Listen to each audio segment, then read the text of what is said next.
Hello everybody, Ben Woodruff here, and in today's video I'm covering a very important topic and one that has so much misinformation out there that it has prompted me to make this video to try to get good information out there.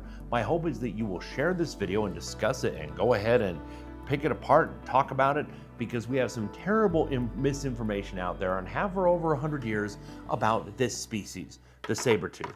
Now the saber-toothed cat, its real name is Smilodon fatalis. That's the scientific name and that's the real name. It's a Smilodon.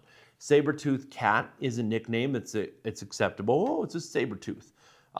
It used to be called, nicknamed a saber-toothed tiger for a very stupid reason. In the early 1800s, museums were almost like carnival attractions. They were museums of oddities. Come and see the mighty T-Rex. So they would articulate dinosaurs more upright to look scarier, to draw people in. It was a thrill. And so that's dinosaur era. Ice Age museums cover a much more recent time, just a few thousand years ago. Their skeletons are impressive, but not as impressive as a Tyrannosaurus Rex. And so to try to give it a name, museums would say, come and see the mighty saber-toothed tiger. That's a punchy name. It's not a tiger, not in any way, shape, or form. It is a cat, but it's a macrocherodontid. So this is this is the biggest of the saber-toothed cats, but you also have like Homotherium and Xenosmilus. You had many other smaller saber-toothed cats as well. But the Smilodon had these enormous teeth. These are what inspire us, and you just assume it's going around stabbing things.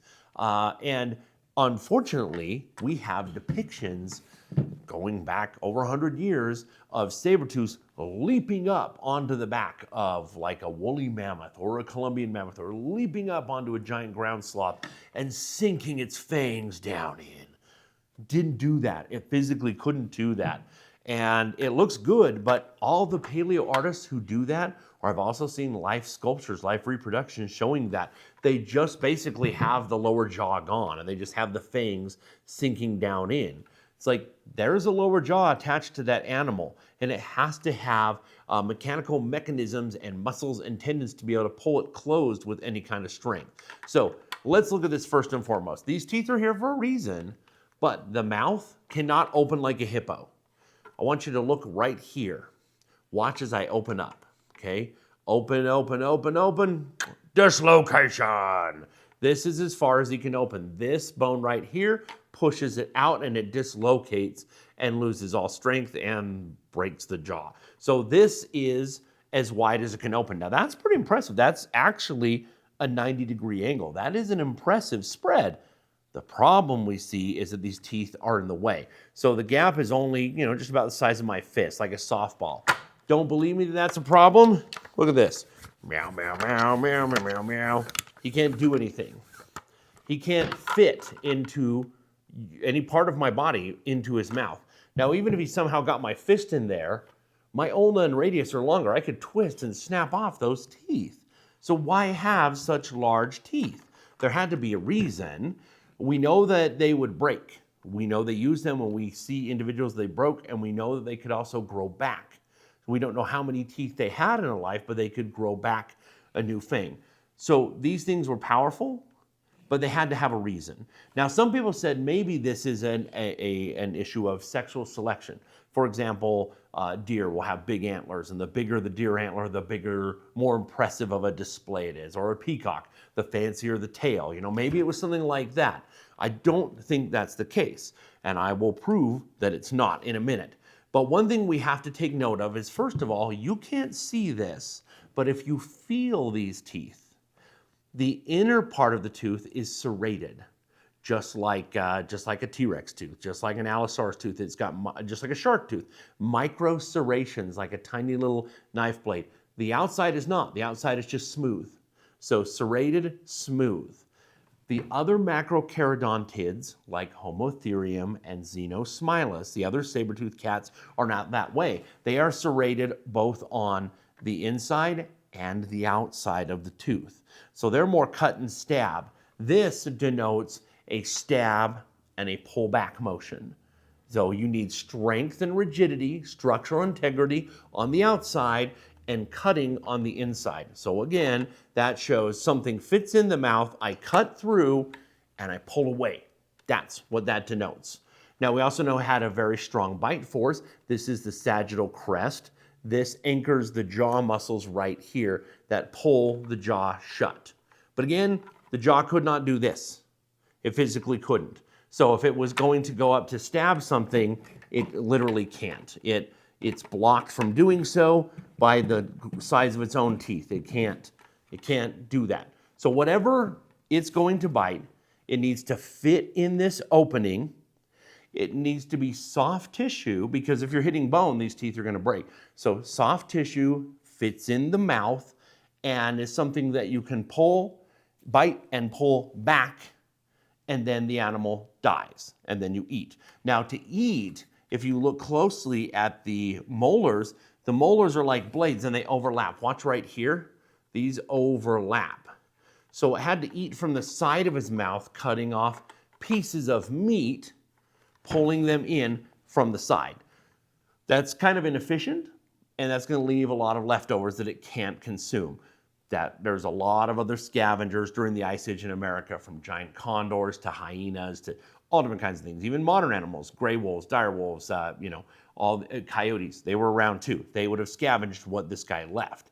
But we got to narrow it down. So he bit by stabbing and pulling back, and then he ate from the side of his mouth. So whatever fits in his mouth has got to fit. That's what he's got to bite. That's what he is. Now, again, I mentioned that many museums and many paleo artists will show him leaping on top of a buffalo, a mammoth, a sloth, and stabbing in. Physically incapable of doing that. You can draw it, you can paint it, but in real life, it's 100% impossible. Now, there was a documentary a few years ago where there was a paleontologist, an Ice Age paleontologist, and he was convinced that these guys hunted bison. And so he went to a bison farm where they harvest bison for meat, farm-raised buffalo bison, and they took a dead bison and they had cast out of aluminum one of these skulls and put hydraulics on it. And they're like, okay, we're gonna see where can it stab on the bison. It couldn't get anywhere. Here at the Hutchings Museum, I always like to show this to people. The fur around the neck of a bison is so long, you can never get anywhere near it. You could get nowhere near that neck with that buffalo fur. They tried to stab everywhere, and finally, they kind of a little bit were able to hook a little bit in the skin on the side of the body. And the paleontologist, rather than accepting, well, maybe they didn't hunt bison, instead, he was like, well, okay, so I guess maybe they would go and try to slice the skin here and there. No, that's not, you don't need teeth that long to do that kind of thing. These are very specific teeth for a very specific behavior, and I'm going to show you what they used it for. But first, we got to also look at the saber-tooth's body.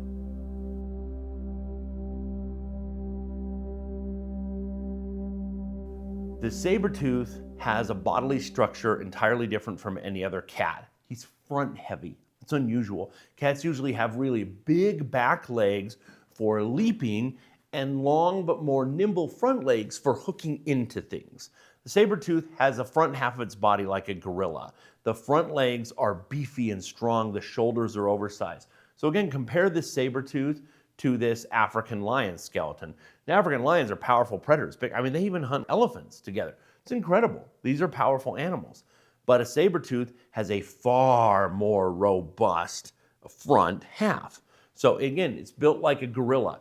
The feet are bigger and wider spread, and the neck is far more robust. If you look at the neck vertebrae from above of the saber-tooth versus the neck vertebrae of the African lion, you can see this is a neck that is built to handle a lot of pressure and a lot of punishment. Like if he bites onto the neck of another animal, that animal's struggling for its life, you have to have a neck that can handle that thrashing of an animal with a very long neck. Well, there's a lot of animals, a lot of herbivores in the Ice Age, right? We've talked about giant ground sloths, there was tapirs, there was mammoths and mastodons, there was all kinds of different things. There was horses, zebras, camels, llamas. Well, the problem is he needs to bite the neck of an animal that will fit in here and will not break the bones. Because if you're biting between vertebrae, it's got to fit in between here, otherwise you might snap a tooth. You don't want to do that because you run the risk of dying. So how did this happen? So we've established the saber-tooth is front heavy. Everything seems to indicate that he is a neck biter, that he will go up, hug an animal, bite the neck, rip it out, and then back away and let him bleed out, and then go and eat from the side of his mouth. He's got a front heavy body that's oversized. He's got a front heavy neck that is much more robust than we see in any other cat anywhere. Even larger cats like the American lion, which is much larger than a saber-tooth, does not have a neck or front half of his body as robust as the saber-tooth. So the saber-tooth jumping up, hugging, doing a precision bite, and backing away. Well, we're gonna show you that, but before we actually show that, at the very end, we're gonna show it on a camel neck and prove it. So let's back up a little bit in time here.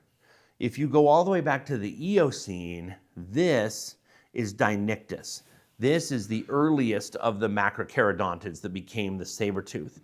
And you can see already very narrow, pointy teeth used for a precision cut. Overlapping back teeth, so the form is already there. And he hunted early camels. This is Pobrotherium. This is a camel about the size of a dog. And he hunted him. Now in nature, it's an arms race. And usually herbivores get a little bigger. If you have a family of herbivores and one's a little bigger and that one is big enough to intimidate carnivores, it passes on its DNA. So it gets a little bigger. But the carnivore in the family that's a little bigger and is able to risk it gets bigger.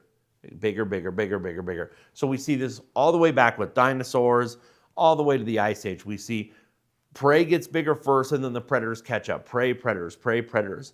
Well, the camels were the size of a dog and they were being hunted by the saber-tooth. Now this camel right here, he was also getting hunted by eagles. His eyes are pointed more upright than if you see on a modern camel or an Ice Age camel, the eyes are just pointed down. Camels today and during the Ice Age were only worried about being eaten by animals on the ground. These mini camels of the Eocene from millions of years ago were worried about getting eaten on the ground by Dinictus and in the sky by giant prehistoric eagles. And so you have to evade that by being able to look up and down. Now we also see that with the neck vertebrae. So we look at the neck vertebrae. This is called the C2 vertebrae. It's the second vertebrae after the skull. This is of Pobrotherium, this prehistoric camel. This is the same vertebrae on a modern camel, which is the same camel we had during the Ice Age. Now you see this line right here. This line is horizontal when the animal, the most of the time, where its neck position is at, it will have this horizontal. So what we see between these two is Pobrotherium was more upright and not like this. You know, they're the same shape, but Pobrotherium was more upright. The reason is this guy was so small, he was having to look up over the grass. Are there any cats over there? By the time camels got this big, they are already tall over the grass, so they can have a more slanted neck instead of more upright like the really old camels. So there was an arms race. We had mini saber-toothed cats hunting mini camels.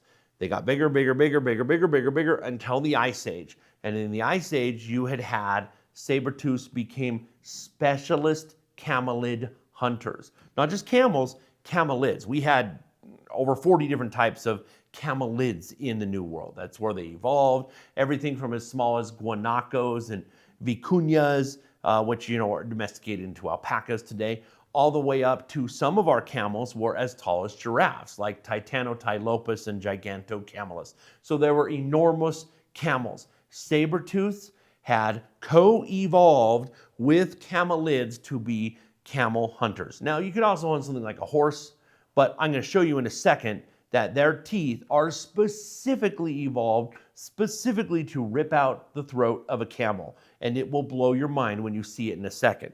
But what you have to understand is that coevolution means if camels go away, You're not built to hunt a buffalo or a bison. You're not built to hunt an elk. You're not built to hunt a mammoth, a mastodon, a giant sloth. You're not built to do those things. So if your food's gone, you're gone. So we get excited about specialist animals. Generalists bore us, but generalists are the ones that continue on. Specialists, if something changes, they're gone, right? And that's just nature. For example, koalas only eat eucalyptus leaves.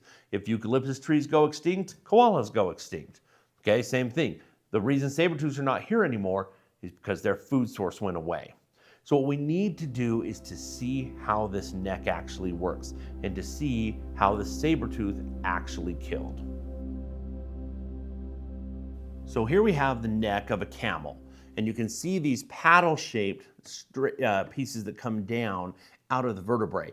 Underneath here, where my hand is indicating, is the windpipe and these jugular blood vessels that come along here. These paddles are meant to offer protection. This is a type of armor to prevent animals from going up and ripping its throat out right here that came down to about here. Well, the saber-tooth is built perfectly to do it. It fits just like a puzzle piece directly right through these. You stab all the way through, you pull out.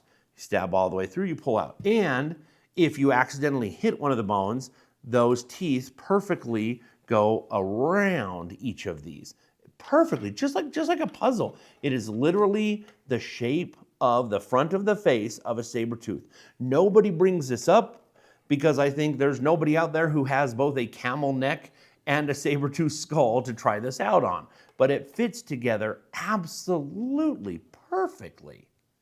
Smilodon fatalis is one of the most specialized mammalian carnivores of all time. But he's been misinterpreted for over 100 years and still is currently.